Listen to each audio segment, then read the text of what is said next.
Então tá, ó, o esquizoide. O paranoide, que nós vimos semana passada, nós vimos características gerais dele, que ele girava muito em torno do quê? Da desconfiança, da suspeita, né? Dos conteúdos persecutórios.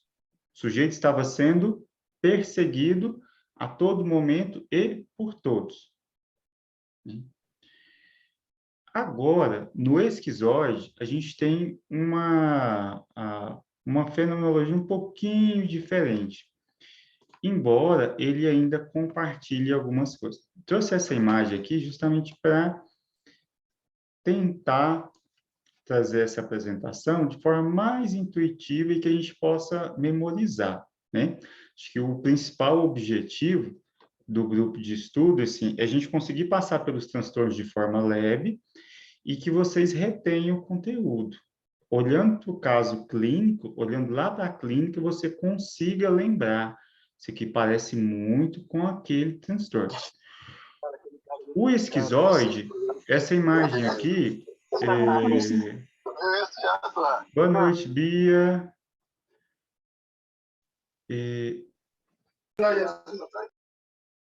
O esquizoide, essa imagem aqui, ele vem ilustrar isso, né?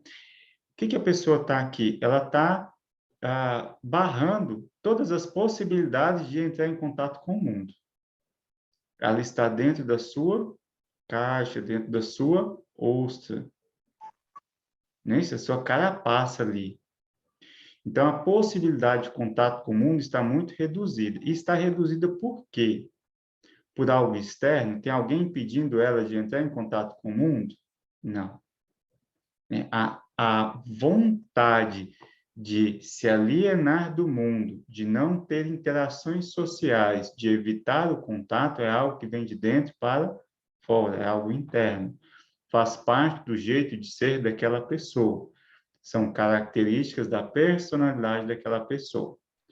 Se eu pego características de personalidades como as do esquizoide, não é difícil imaginar por que pode se transformar facilmente em um transtorno. A pessoa que se fecha dessa forma, ela dificilmente vai ter interações sociais adequadas e satisfatórias. Isso da parte dela, quanto da parte de quem convive com ela. O transtorno de personalidade, nós podemos ter personalidades com traços que são traços atípicos, que fogem daquela curva normal, do padrão social. Mas o indivíduo consegue, de certa forma, se adaptar com algum grau de satisfação. No caso do transtorno, né, a gente pega esses traços de personalidade, essas facetas de personalidade, geralmente elas são mais acentuadas, são mais radicais e elas geram disfuncionalidades para o sujeito ou para aqueles que convivem com ele. Bom, então aqui, Márcio, sim, pode perguntar à vontade. da personalidade paranoide, né, ainda? Não, o paranoide, eu deixei ele para trás, eu trouxe um caso clínico para a gente retomar ele, eu vou só fazer uma recapitulação dele, tá?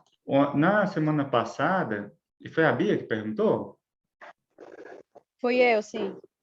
Na semana passada a gente passou por quase todo, sobrou só uma parte final, aí hoje eu trouxe um caso clínico e eu vou terminar o paranoide, vou voltar nele lá para a gente rever os critérios dele e a gente ler o caso clínico.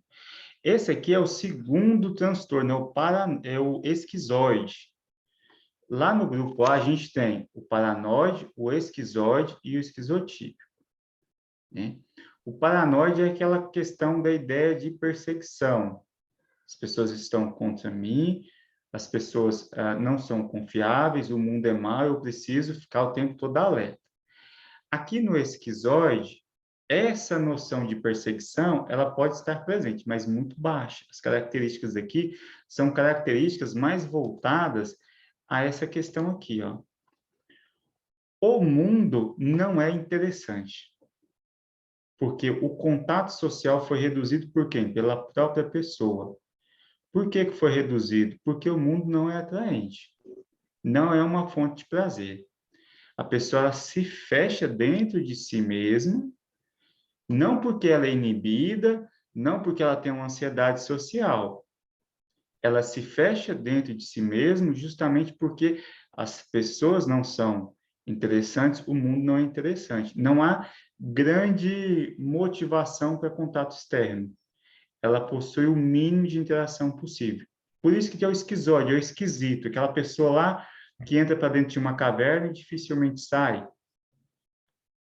Tranquilo, Bia? Sim, sim. Uhum. Obrigada. De nada.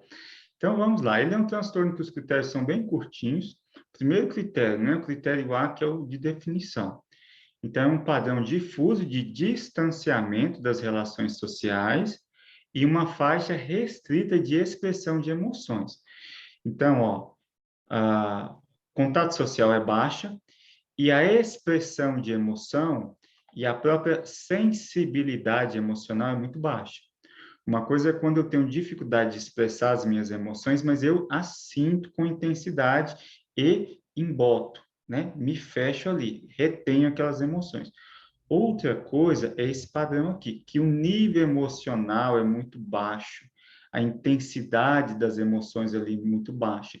Então, ele não expressa emoções de forma socialmente adequada, justamente porque dificilmente ele sente aquilo naquelas situações em que a gente esperaria uma raiva, uma tristeza, uma frustração, né? Essas emoções mais ligadas ao contato social.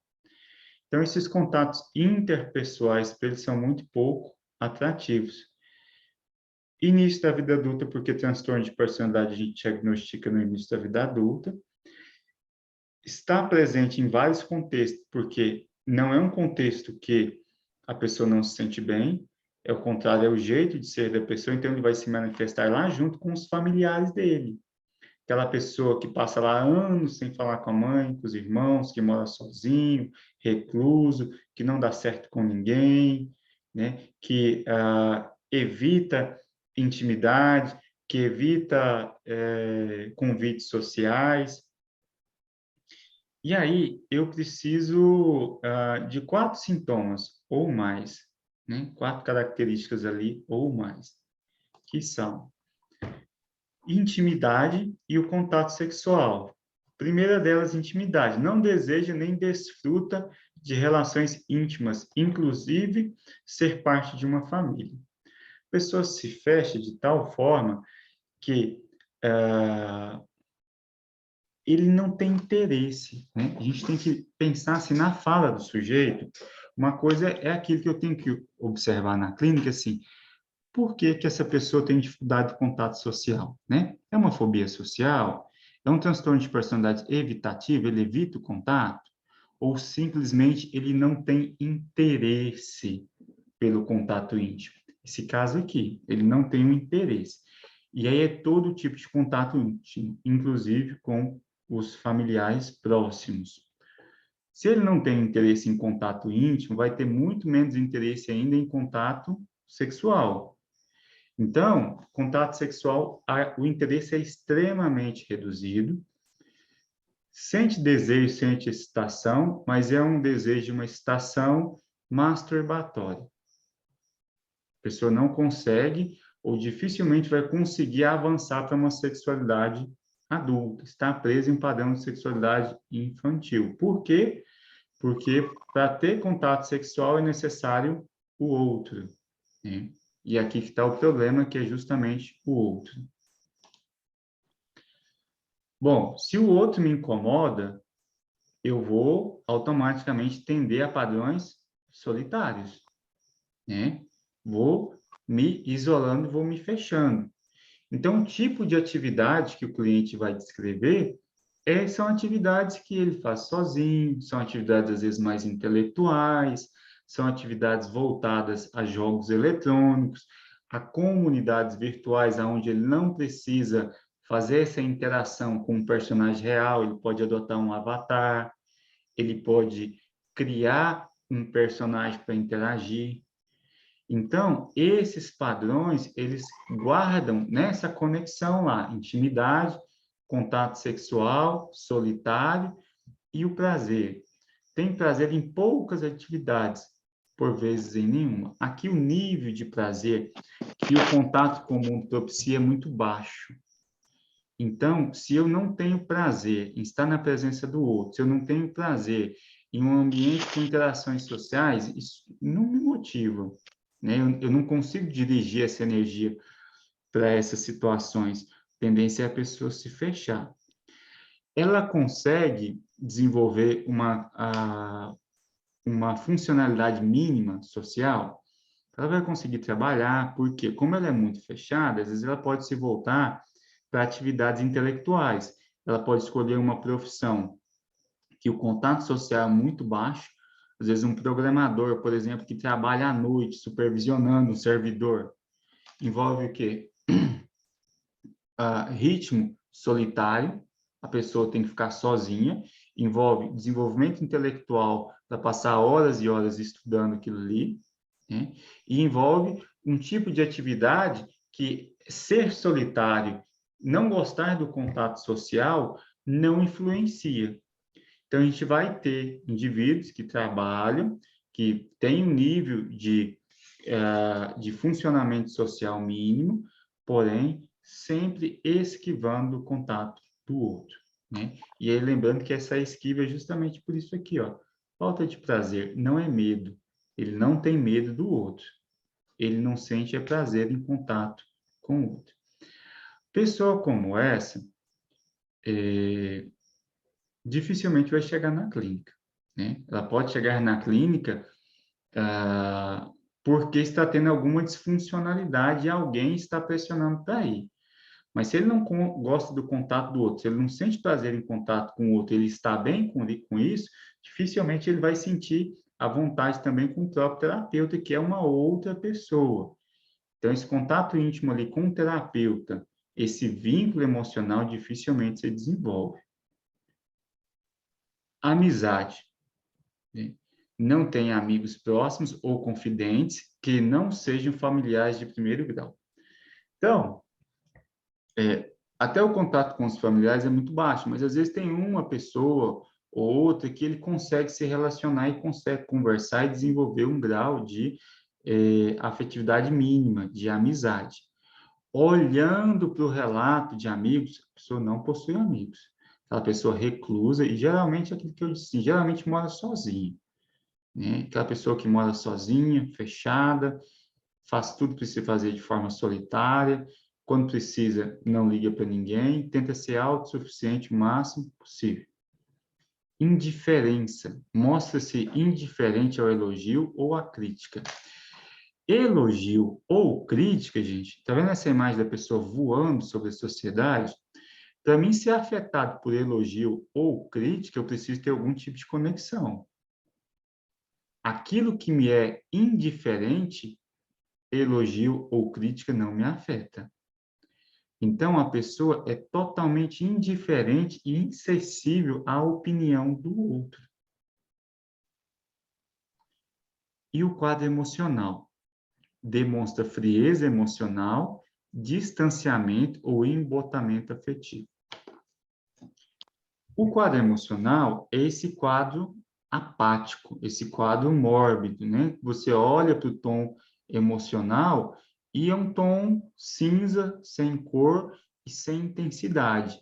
Não é nem vibrando para o negativo, é um tom de frieza emocional. A pessoa parece que ela não consegue acessar esse nível emocional, né? Quando a gente fala de embotamento afetivo, ainda é um pouquinho diferente da frieza, porque na frieza eu não embotei, eu não guardei, né? Eu simplesmente o tônus emocional é muito sutil, muito baixo. A pessoa ela sente muito pouco as emoções. E no embotamento, às vezes ela até sente emoção, por exemplo, raiva, né? Que não é de se estranhar nesse tipo de personalidade, mas ela retém, ela embota, ela guarda. Tranquilo até aí? Ok. Ok, né? E aí o diagnóstico diferencial, e a gente fechou o critério A. Diagnóstico diferencial. Não ocorre exclusivamente durante o curso de esquizofrenia, transtorno bipolar, depressivo com sintomas psicóticos outro transtorno psicótico, transtorno do espectro autista, e não é efeito psicológico de outra condição médica. Transtorno do espectro autista, no paranoide não entrou. Aqui vocês percebem que entrou justamente porque o autista, ele também tem essa tendência a evitar o contato social, né? Essa tendência a ter dificuldade com esse contato social. Só que o autista tem outras características que diferenciam do esquizoide, né? O autista não desenvolve alguns padrões estereotipados, alguns hobbies, alguns gostos estereotipados, gosta de ler tudo sobre determinado assunto, gosta de fazer determinado hobby ou determinada coleção, tem gostos específicos. E o autista, ele consegue desenvolver o contato social com as pessoas que estão do seu círculo pessoal ali. O esquizoide não tem esses traços estereotipados e ele não consegue desenvolver esse contato social nem com as pessoas que são íntimas, salvo em raras exceções. O bipolar, né? A gente tem lá a fase depressiva e a fase maníaca. Na fase maníaca, não tem nada a ver com esquizoide, a pessoa fica super agitada. Na fase depressiva, a pessoa pode se fechar, mas ela se fecha por outros sintomas, né? No depressivo com sintomas psicóticos, o principal ponto é a depressão e os sintomas psicóticos ele entra como coadjuvante. A esquizofrenia pode trazer traços esquizoides na esquizofrenia, só que a esquizofrenia tem uma marca, né? Tem um irrompimento da esquizofrenia. Tem algum evento que precipitou, né? A gente tinha a predisposição para a esquizofrenia, aconteceu alguma coisa e ocorreu o primeiro surto. A gente consegue identificar o marco temporal do primeiro surto. E aí eu tenho um quadro de esquizofrenia que pode ser recorrente. A pessoa tem um surto, entra em período de remissão, novo surto, remissão. Mas aí eu tenho esse padrão da esquizofrenia. No esquizoide, se eu puxo o relato dele, relato do familiar, não tem um surto, não tem uma data específica que a pessoa era de uma forma e começou a ser de outra. Se eu tiver uma data específica, eu vou precisar desconfiar de outro transtorno, ou uma esquizofrenia, ou um outro transtorno lá do espectro da esquizofrenia, ou inclusive uma outra causa médica, um tumor cerebral, um micro AVC, alguma coisa que afetou o sistema neurológico do sujeito e provocou alterações na personalidade. Tranquilo? Posso ter comorbidade? Pode. Geralmente, comorbidade. Pessoa que se fecha assim, ó, é fácil ele desenvolver uma depressão, porque a vida dele pode ficar uma vida tão sem graça que o mundo fica aquele lugar que não tem prazer, não tem nenhum tipo de estimulação prazerosa. Então, pode entrar em um quadro depressivo e eu ter uma comorbidade? Pode. Pode entrar em um transtorno, pode ter um surto psicótico e entrar num transtorno de esquizofrenia? Pode. Aí eu vou ter dois transtornos caminhando. Nesse caso, quando eu diagnostico, o transtorno de personalidade ele é colocado como pré-mórbido. Ele era um quadro que estava antes da morbidade nova que se instalou. Tranquilo? Sim. Tem um livro que chama Psicopatas do Cotidiano, da Katia Meckler.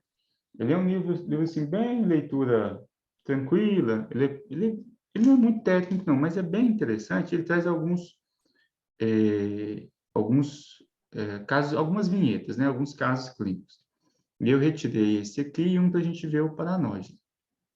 Então, ó, se tivesse nascido rico, o laboratorista Ronaldo não precisaria abrir mão de seus jogos, dos seus jogos e vídeos para se sustentar. Menos mal ter arrumado um emprego noturno. Entra e sai sem esbarrar com os vizinhos, assim não precisa falar com ninguém. Seu jeito calado, o isolamento, as dificuldades no colégio. A adolescência não foi legal. Sofria bullying de garotos mais descolados, como Rodrigo, que não perdia uma chance de chamá-lo de ET ou retardado. Na fase adulta, adotou um jeito circunspecto e uma maneira de se vestir que poderiam facilmente confundi-lo com um terrorista. No hospital, sabe que, pelas costas, recebeu o apelido de Homem-Bomba. Faz parte do comportamento dessa raça indigente, que se preocupa mais com a vida alheia do que com a própria. Mas a verdade é que ele não liga para as críticas ou elogios. No hospital, cumpre suas tarefas burocraticamente e não costuma cumprimentar ninguém. No máximo, forja um aceno.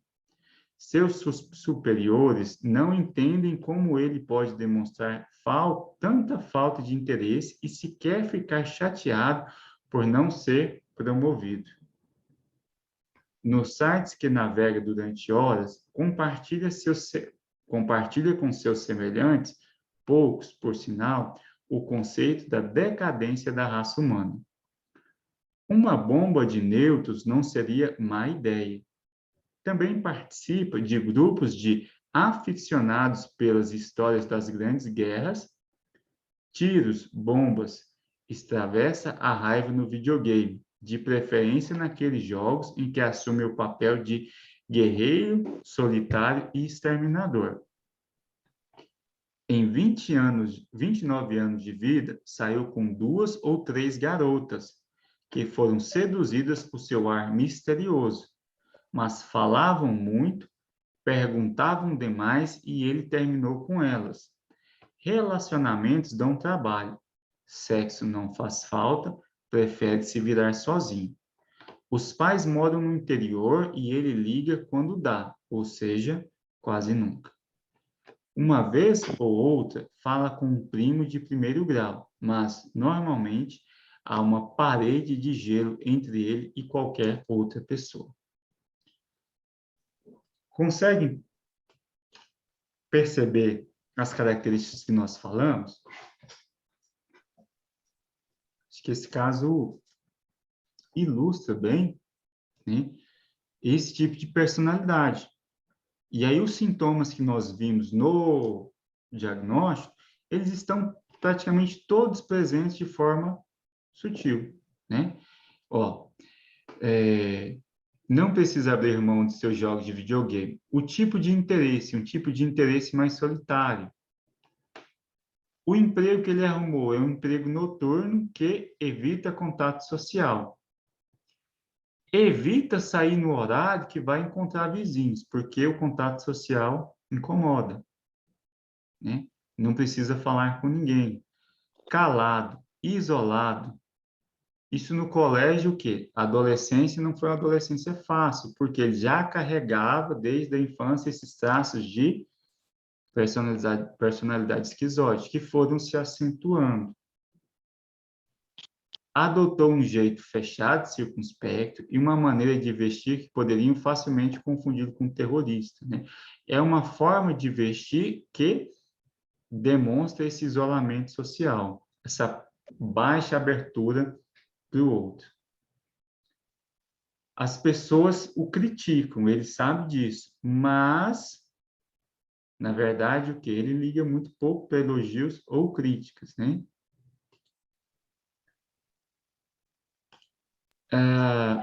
Oi.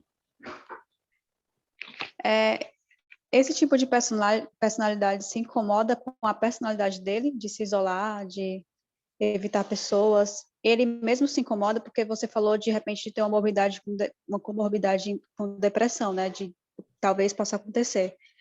Mas ele se sente angustiado por ele viver assim? Não.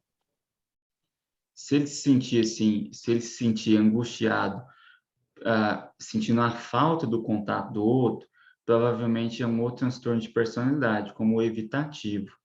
A pessoa ela é reclusa, ela evita o contato, não porque ela não gosta e não sente prazer, mas porque ela tem alguma espécie de medo. Nesse caso aqui, ele não sente medo do outro, não é fobia social nem nada parecido, ele não gosta do outro. Por que pode entrar numa comorbidade de depressão?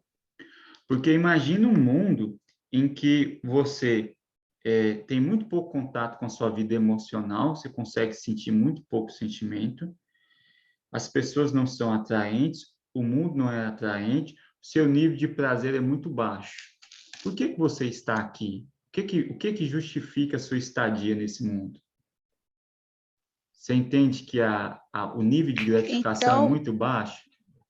então seria mais como uma pessoa que vive em crise existencial do que mais isso do que aquilo. Então, Mas assim, aqui no caso, ele fala assim, quer ver? Decadência da raça humana e gostaria de jogar uma bomba de nêutrons, né? Acabar com tudo. Acabar com tudo, porque tudo não vale a pena. Só que isso, Uhum. assim, pensa o quê? Ele está vivo, ele tem que acordar, ele tem que respirar, então ele está carregando um peso. Isso aqui não é também confortável, né? Porque eu preciso estar vivo o quê? Vivo o quê? Num mundo decadente. Olha a minha visão negativa do mundo, do outro.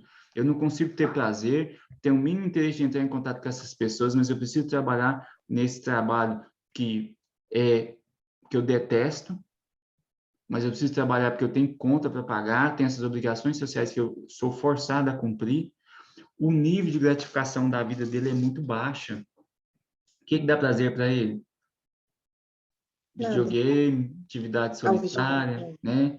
Esse tipo, às vezes se envolve em atividade criminosa, um hacker, pessoa que passa horas e horas ali, né? Então, assim, é uma pessoa que o contato social dele é quase zero, então o nível de gratificação é muito baixo. Por isso que ele pode entrar em um quadro depressivo, mas nessa fala, não é aquela fala assim, nossa, ninguém gosta de mim, não, é assim, o mundo não vale a pena, as pessoas são detestáveis e odiáveis, o que eu estou fazendo aqui? Algo nesse sentido. E aí, como eu ele, entendi, Márcio, ponto, entendi. e aí, É como ele quase está. Schopenhauer. Isso, é aquele pessimismo com relação ao mundo, né? E o Ben perguntou aqui, tem níveis? Tem, Ben. Por quê? Eu posso ter pessoas que eu olho para elas evitam contato social, são fechadas, e elas não parecem assim estar muito abertas, então elas carregam alguns traços de personalidade esquizoide, tá? Só que não chega a ser um transtorno, porque ela consegue socializar o mínimo possível. Às vezes ela encontrou um par romântico que também é fechado da mesma forma, compartilha gostos similares, né? Você pega, por exemplo, uma comunidade gótica que está ali fechada naquele mundo restrito. Ali ela pode encontrar um par romântico que compartilha a mesma visão de mundo, que compartilha os mesmos interesses, e aí ele vai conseguir fazer um ajustamento social mínimo.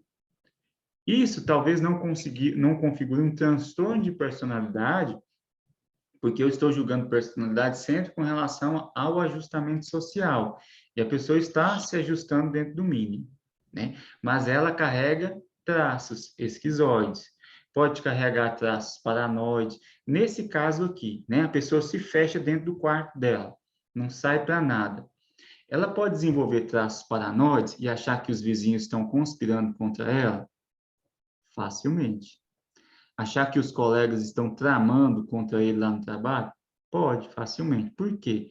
Porque a pessoa está fechada no mundo dela. Então, é um mundo que ela não consegue ter abertura para perceber que as outras pessoas não estão assim tão preocupadas em fazer mal a ela. E lembre, gente, que esse transtorno de personalidade ele está muito perto da esquizofrenia, né? Então, aqui, irromper em um surto psicótico qualquer momento. Tanto que ele pode ser um transtorno pré-mórbido. A pessoa seguiu aqui, ó, nesse ritmo. Aí, de repente, às vezes ela começa a fazer o uso de algum tipo de substância psicoativa. E aí ela tem um surto psicótico. E aí, uma vez com surto psicótico, começa a ter surto psicótico recorrente. Então, a partir daquele momento, ela desenvolve a esquizofrenia. Está muito próximo. Quando a gente vai lá no capítulo da esquizofrenia, lá no próprio capítulo, lista o transtorno de personalidade esquizoide e fala que vai separar ele dali, e vai colocar lá, junto com o transtorno de personalidade, justamente para ficar mais didático. Mas é um transtorno que caminha muito, muito próximo. Ele pode ser um suicida? Viu aqui o homem-bomba? Pode ser um homem-bomba. Tá, Né? Assim, ele vai ser um suicida, né? Mas, assim, tá, o ódio é pela raça humana. tá. No livro aqui da Katia Meckler, ela traz o exemplo daquele Jihad John, que foi ele era, acho que a origem dele era de algum país islâmico, morou muito tempo em Londres, depois ficou conhecido por decapitar pessoas naquele vídeo que surgiu, acho que tem uns anos, né? Tem uns 5 anos, do Estado Islâmico, tinha uma pessoa encapuzada que decapitava ocidentais capturados. Ela lista a personalidade dele como uma possível personalidade esquizoide. Ele não tem afeto, e aí ele não tem remorso, porque o nível de sentimento é quase zero. Tem ódio pela raça humana. A vontade dele de infligir algum dano a essa raça humana pode estar presente. Não necessariamente, né? Mas pode estar presente. Comportamento suicida, se ele tiver uma comorbidade com um quadro depressivo. Aí ele pode começar a questionar essas questões existenciais, no sentido assim, o que eu estou fazendo aqui? Porque quando você vê quadro depressivo, você sempre vê no relato do paciente aquela pergunta existencial, né? O quadro depressivo está muito relacionado a questões existenciais. Qual que é o sentido de tudo isso? O que justifica a minha existência aqui? Quando a pessoa não consegue ter respostas satisfatórias a essas questões existenciais, ela entra em risco de ideação suicida. Não é fácil você estar no mundo e não ver sentido para isso. Estar no mundo e não conseguir sentir prazer, né? Prazer é uma parte muito importante da vida. É a energia que possibilita a própria motivação. Se você não sente prazer em nada que você faz, como que você vai se motivar a fazer alguma coisa? Pessoa como essa, ela vai para o trabalho não porque ela gosta, ela vai para o trabalho porque ela precisa pagar as contas dela, precisa se alimentar, precisa ter o mínimo possível. O que mais? Essa pergunta me fez lembrar, não sei se vocês lembram, mas daquela história do massacre em Realengo, que ele tinha uns traços meio de isolamento, não se falava que ele tinha sofrido bullying, alguma coisa do tipo, mas que ele foi lá, matou os adolescentes, não sei se crianças também, e se matou. Eu não sei se poderia abarcar esse transtorno, quadro, né? né? Mas é um pouco parecido. Isso. Esse caso em si, eu não me recordo dele, assim. E quando a gente vê a questão do bullying, a gente tem várias questões envolvidas, né? A gente tem, às vezes, um ódio muito grande, uma raiva muito grande, uma vontade de infligir o mal, mas talvez ele consiga experimentar os sentimentos dele. Ele só está com aquela raiva daquele mal que fizeram, né? Dentro da percepção dele. Pessoal, encerrou já nosso horário. O caso clínico que eu trouxe para o paranoide, a gente entra nele na semana que vem, e na semana que vem já passa para o próximo